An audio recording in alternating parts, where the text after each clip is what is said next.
Welcome back. बेटा हम question number 8 तक मेरे ख्याल से मैंने आपको करवा, तो क्वेश्चन नंबर 9 का आज हमें करना है। तो 9 क्वेश्चन आप लोग सब देखो कैसे बनेगा। Again it is simple question. Question number 9 बोला है find x and y from the parallelogram given below. ठीक है, तो ये पैरेललोग्राम दिया है हमको। सिंपल, आपको मालूम है पैरेललोग्राम के अपोजिट साइड्स इक्वल होते हैं, राइट? तो हमको जस्ट उन्हीं के बेस, उसी प्रॉपर्टी के बेसिस पे इक्वेशन को बनाना है। जैसे कि मान के चलो यहाँ पर पैरेललोग्राम का साइड दिया है AD is equal to 3x, AD is equal to 3x और BC is equal to 18, right? अब हमको मालूम है अगर ये पैरेललोग्राम है तो इसके अपोजिट साइड्स इक्वल होंगे। तो चलो स्टार्ट करते हैं बनाना सॉल्यूशन नंबर 9। ठीक है, तो सिंस आप लिखोगे ABCD, since ABC is a parallelogram, since ABCD is a parallelogram, therefore AD must be equal to what? BC, क्योंकि पैरेललोग्राम के अपोजिट साइड्स इक्वल होते हैं। तो therefore 3x must be equal to 18। तो यहाँ से आपका x आ जाएगा विच इज 18/3। तो 3 6 18, तो आपका x आ जाएगा इक्वल टू 6, राइट? तो आपका x आ गया इक्वल टू 6। अगेन सिमिलरली आप y भी वैसे ही निकालोगे। ठीक है, y हम कैसे निकालेंगे? Again the opposite sides are equal, so AB must be equal to BC, so 4y minus 3 must be equal to 25. So 4y must be equal to 25 plus 3. So 4y must be equal to, again 25 plus 3 is 28. So y can be equal to 28/4. Again 4 7s are 28, तो y is equal to आ जाएगा आपका 7। ठीक है, तो यहाँ हमको दो चीज पता चल गई। x आ गया हमारा इक्वल टू 6 और y आ गया हमारा equal to 7। So this must be our answer. ठीक है, तो बड़ा ही सिंपल क्वेश्चन है, होपफुली आप लोग को समझ में आ गया होगा। अगेन इसका सेकंड वाला I am giving homework for you, बहुत इजी है। मैं आपको ब्लाइंड होमवर्क नहीं दूंगा, आपको पहले मैं समझा देता हूँ। हमने एक प्रॉपर्टी पढ़ी थी कि पैरेललोग्राम के जो डायगोनल्स है वो एक दूसरे को बाइसेक्ट करते हैं। बाइसेक्ट करते हैं इसका मतलब ये साइड इज इक्वल टू, यानी अगर मैं इसको O दे दूं तो PO must be equal to OR and OS must be equal to OQ, right? तो अब इसको आप क्या करोगे? पहले आप x माइनस 7 को इक्वेट कर देना 5 से, क्योंकि अगर पैरेललोग्राम है तो डायगोनल्स बाइसेक्ट करेंगे। तो आप पहले लिखना therefore PQRS is a parallelogram and diagonals of a parallelogram bisect each other, so x minus 7 must be equal to 5। तो वहां से आपका x निकल जाएगा, फिर उसके बाद x must be equal to 10, तो वहां से आपका y निकल जाएगा। तो होपफुली आप लोग को समझ में आया होगा। नेक्स्ट क्वेश्चन नंबर 10 करते हैं। Two opposite angles of a parallelogram are this and this, find the value of x। Again question number 10 is a very simple question। Opposite angle of a parallelogram दिया है और हमको property मालूम है parallelogram की, कि पैरेललोग्राम की एक प्रॉपर्टी क्या होती है कि opposite angle of a parallelogram are equal, right? हमेशा जो पैरेललोग्राम के अपोजिट एंगल्स होते हैं वो क्या होते हैं? इक्वल होते हैं। तो आपको अपोजिट एंगल दिया है 5x minus 2 और 40 minus x, तो दोनों को इक्वेट कर दो।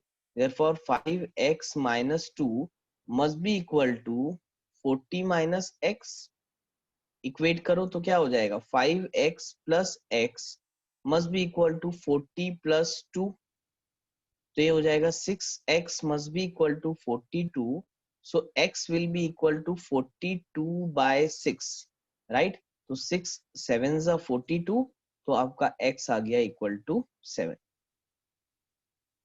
तो हमको क्या निकालने बोला था? Find the value of x, तो हमने वैल्यू ऑफ x निकाल दिया विच इज इक्वल टू 7। ठीक है, again quite very easy question I think so, right? Now 11th question बेटा आपका कट रहेगा ठीक है, तो इसको थियोरेटिकल क्वेश्चन है, हम जस्टिफाई अभी फिलहाल नहीं करेंगे। 11th क्वेश्चन आपका कट है। Is it possible to have a quadrilateral which is not a parallelogram but a pair of equal and opposite angles? ठीक है, जस्टिफाई योर एंगल। तो काइट लाइक स्ट्रक्चर बनता है, तो again this is cut. 11th question आपका cut रहेगा up to 10th question. ठीक है, अब देखो आगे के कुछ चीजें मैं आपको कट करवाऊंगा जो कि अभी फिलहाल नीड नहीं है आपको। ठीक है, 30% सिलेबस जो रिडक्शन हुआ है उसमें आपका वो भी पोर्शन डिडक्ट होगा ना। पहले मैं आपको बता देता हूँ कि आपका कौन क्या क्या चीजें कट है इस पर्टिकुलर चैप्टर में। तो बेटा आपका एक्सरसाइज 12.4 कट रहेगा। ठीक है, आपको ये एक्सरसाइज फिलहाल इस बार नहीं करनी है। ठीक है, तो इसमें 4 क्वेश्चन है, ये चारों क्वेश्चन आपके लिए कट रहेगा। तो एक्सरसाइज 12.4 मैं आपके लिए कट कर रहा हूँ। ठीक है, नाउ 12.4 हो गया, और फिर 12.3 का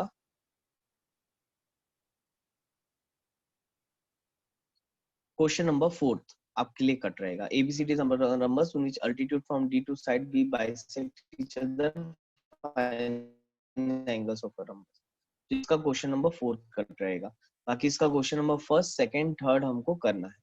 ठीक है, तो 12.4 और 12.3 का क्वेश्चन नंबर 4 ये मैंने आपके लिए कट करा है इस पर्टिकुलर चैप्टर से। ठीक है, तो चलो करते हैं। अगेन मैं ये किसी को वो सॉल्व करने हैं बेटा क्वेश्चन, तो लास्ट ईयर की कॉपी एक बार आप रेफर कर सकते हैं। अभी जितने भी क्वेश्चन कट कराए ना वो सारे क्वेश्चन एक्चुअल में एक तो बहुत हायर ऑर्डर है, 9th 10th को डील करते हैं, और उसको समझाने के लिए we must have one lecture for each numerical. तो उतना टाइम नहीं है बेटा, तो 30% डिडक्शन जो हम कर रहे हैं अपनी तरफ से वो कर रहे हैं। आपको मैं टॉपिक पूरा पढ़ा दे रहा हूँ। अभी रोम्बस, रोम्बस की प्रॉपर्टी, रोम्बस क्या होता है, ये सब चीजें मैं आज आपको समझा देता हूँ। तो हम पढ़ पूरा रहे हैं। क्वेश्चन नंबर ऑफ क्वेश्चंस जो ऐसे हैं जो आपको 9th में वापस से करना है, या आपको 10th क्लास में वापस से करना है, तो हम वो 9th और 10th का क्वेश्चन वही करेंगे। ठीक है, एनसीईआरटी में भी वो सारे क्वेश्चंस आपके नहीं है। जो क्वेश्चंस 9th 10th के लेवल के हम 9th 10th में ही कर लेंगे। ठीक है, फिलहाल 8th के लेवल के जितने भी क्वेश्चंस हायर से हायर हो सकते हैं वो मैं आपको बता देता हूँ। तो चलो 12.3 अब हम करेंगे, डेट इज अ रोम्बस। ठीक है, रोम्बस के बारे में हमको पढ़ना है ना। रोम्बस क्या होता है बेटा? तो rhombus is a type of parallelogram. ठीक है, rhombus is a type of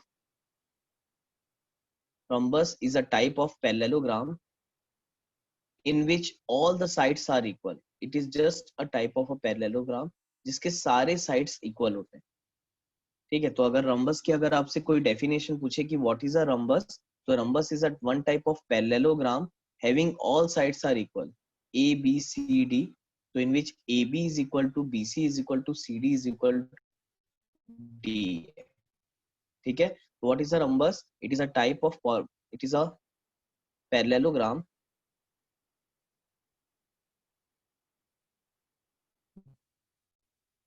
having all sides are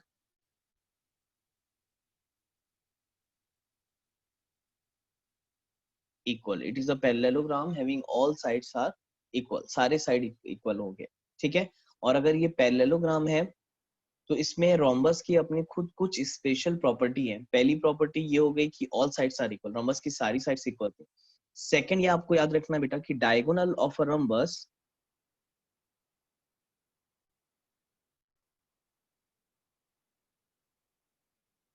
bisect each other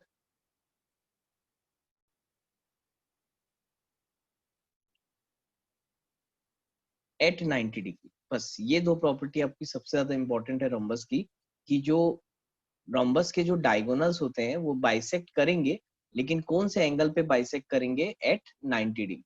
तो ये याद रखना कि diagonals of a rhombus bisect each other at 90 degree. तो ये आपको 90 डिग्री बनाएगा। ठीक है, तो this is a very very important two properties of rhombus कि all sides are equal and diagonals of the rhombus bisect each other at 90 degree. अच्छा, और एक और चीज याद रखना, क्योंकि हमने इसका डेफिनेशन क्या लिखा है, इट इज अ पैरेललोग्राम। तो rhombus is nothing but a parallelogram. जितनी भी पैरेललोग्राम की प्रॉपर्टी आपने स्टार्टिंग में पढ़ी थी वो सारी प्रॉपर्टी इसमें भी एप्लीकेबल है, क्योंकि ये पैरेललोग्राम से ही बना है। तो पैरेललोग्राम की जो 4 प्रॉपर्टी आपने देखे थे, opposite sides parallel, opposite sides equal, diagonals bisect each other, opposite angles equal, तो वो सारी प्रॉपर्टी रम्बस के लिए भी वैलिडेट है। उसके साथ साथ ये दो एडिशनल प्रॉपर्टी होती है कि ऑल साइड्स आर इक्वल होते हैं और डायगोनल बाइसेक्ट करते हैं 90 डिग्री पे। तो आप ये सारी प्रॉपर्टीज को याद रखोगे क्वेश्चन बनाते वक्त, ठीक है। तो चलो क्वेश्चन पे आ जाते हैं नाउ। अच्छा, ये प्रॉपर्टी आप लिख लोगे है ना, जो अभी मैंने इसके पहले आपको बताया, वो कॉपी में आप लिखोगे रोम्बस की प्रॉपर्टी। चलो क्वेश्चन पे आते हैं। ABCD is a rhombus. तो सबसे पहले हम एक डायग्राम बना लेते हैं। Now ABCD is a rhombus. Find the measure of angle ADC। ADC निकालना है गिवन दैट एंगल BA। अब चेक करो ये वाला BAC which is 55 degree. Now BAC is given to you 55 degree और क्या निकालने बोला है आपको, एंगल ADC, ये वाला एंगल आपको निकालना है। That is your question mark. अब कैसे निकलेगा, तो अगेन देखो, रम्बस के क्वेश्चन को काफी स्मार्टली कर सकते हैं हम अगर हमको थोड़ी बहुत प्रॉपर्टी मालूम हो। तो देखो अभी हमको मालूम है कि रोम्बस के जो है वो सारे साइड्स इक्वल होते हैं, right. AB is equal to BC is equal to DC is equal to AD। तो अब ध्यान से देखो, क्या यहाँ पर एक ट्रायंगल नजर आ रहा है आपको, that is your ABC, right. ये ट्रायंगल नजर आ रहा है जिसमें कि ये ट्रायंगल के दो साइड्स इक्वल हैं, AB is equal to BC। और आपको मालूम है कभी भी अगर जो ट्रायंगल के दो साइड्स इक्वल होते हैं तो उस ट्रायंगल को हम कौन सा ट्रायंगल बोलते हैं, आइसोसेलेस ट्रायंगल, राइट। तो that is nothing but N isosceles triangle. और आइसोसेलेस ट्रायंगल की हमको प्रॉपर्टी याद है, अगर अपोजिट साइड्स इक्वल होंगे तो उसके अपोजिट भी क्या होते हैं, इक्वल। यानी कि अगर AB is equal to B, opposite sides equal हैं तो अपोजिट एंगल्स भी इक्वल होंगे। यानी ये 55 है तो ये भी एंगल कितना हो जाएगा, 55 डिग्री। अब हम थोड़ा डायरेक्ट डायरेक्ट नहीं कर सकते, हमको ये चीजें लिखनी पड़ेगी। तो सिंस आप बोल सकते हो देयरफॉर, डायग्राम तो आपने बना दिया होगा तो उसके आगे आप सॉल्यूशन बनाओगे। Since triangle ABC is an isosceles triangle, triangle ABC is an isosceles triangle, so AB must be equal to BC and angle BAC। तो BAC यानी देखो ये BAC यानी ये वाला angle must be equal to angle BCA, यानी ये वाला angle must be equal to angle BCA। और रीजन क्या लिखेंगे, angle opposite to the equal sides are equal. Hopefully आपने 7th में पढ़ा होगा, लेकिन फिर भी मैंने बता दिया, अगर आइसोसेलेस ट्रायंगल है तो उसके अपोजिट एंगल्स इक्वल होंगे। देयरफॉर हम बोल सकते हैं angle BCA must be equal to 55 degree. ये हमारा हो गया, BCA 55 डिग्री आ गया। अब देखो अब क्या करेंगे, अब ध्यान से देखो बेटा, ABC ट्रायंगल में हमको दो एंगल्स मालूम है, और अगर हमको एक ट्रायंगल के दो एंगल्स मालूम है तो हम एंगल सम प्रॉपर्टी से इसका थर्ड एंगल निकाल सकते हैं, ये वाला, राइट। तो हम लिखेंगे इन ट्रायंगल ABC, लिख सकते हो angle BAC plus angle BCA plus angle B must be equal to 180 degree. आपको मालूम है angle sum property of triangle, sum of all the angle of triangle is 180 degree,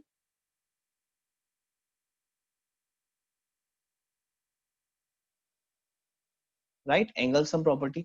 तो बताओ क्या हो जाएगा, 55 plus 55 plus angle B must be equal to 180 degree. तो कितना हो जाएगा, ये 110 plus angle B must be equal to 180 degree, so angle B must be equal to 180 minus 110, so angle B must be equal to आपका कितना आएगा 70 degree, right. तो आपका एंगल B यहाँ से कितना आ गया बेटा 70 डिग्री। यानी ये जो एंगल बी आया है ये आपका आ गया 70 डिग्री। ठीक, तो इस टाइप से हम कैलकुलेट करेंगे। पहला ये आइसोसेलेस ट्रायंगल से अपोजिट एंगल्स इक्वल हो गए, उसके बाद एंगल सम प्रॉपर्टी से इसका अपोजिट एंगल्स हम ये एंगल सम प्रॉपर्टी से हमने एंगल बी निकाल लिया, दैट इज 70 डिग्री। अब देखो हमको निकालना था एंगल ए डी सी। तो आप ध्यान से मुझे ये बताओ, अगर ये एंगल बी हमारा 70 आया है तो क्या ये एंगल डी भी हमारा 70 डिग्री हो जाएगा? क्योंकि हमको मालूम है every rhombus is also a parallelogram. अगर ये रम्बस है तो ये पैरेललोग्राम भी है, और इसके अपोजिट एंगल्स कैसे होंगे? इक्वल। तो हम लिखेंगे सिंस या फिर therefore angle B must be equal to angle D. Why? क्योंकि opposite angles are equal, right? Opposite angle equal होता है, तो देयरफॉर एंगल डी भी कितना आ जाएगा आपका? 70 डिग्री। तो 70 डिग्री इज योर आंसर। ठीक है, तो होपफुली आप लोग को समझ में आया होगा। तो आज के लिए बेटा इतना ही करते हैं। नेक्स्ट क्लास में मैं आपको इसके रोम्बस के आगे के और क्वेश्चन समझाऊंगा। फिलहाल जितने भी क्वेश्चन अभी तक आपने जो चैप्टर पढ़ा है उसको रिवीजन कर लेना। ठीक है, एक काम करो, पहले वीडियो को पॉज करके इसको नोट डाउन कर लो। मैं आगे के क्वेश्चन एक बार आपको बता देता हूँ अगर कुछ होमवर्क होगा तो। ठीक है, तो चलो देख लेते हैं। ABC is a rhombus whose diagonals intersect at O, then find the length of AC if the diagonals of the length and this। ठीक है बेटा, ठीक है, तो ये क्वेश्चंस मैं आपको नेक्स्ट क्लास में बताऊंगा, और हो सकेगा तो 12.4 का भी आपको एक आध हिंट दे दूंगा अगर आपको बनाना रहे तो। अदरवाइज इट इज कट, आपके एग्जाम में नहीं आएगा। ठीक है, आज के लिए हम इतना ही करते हैं। Thank you class.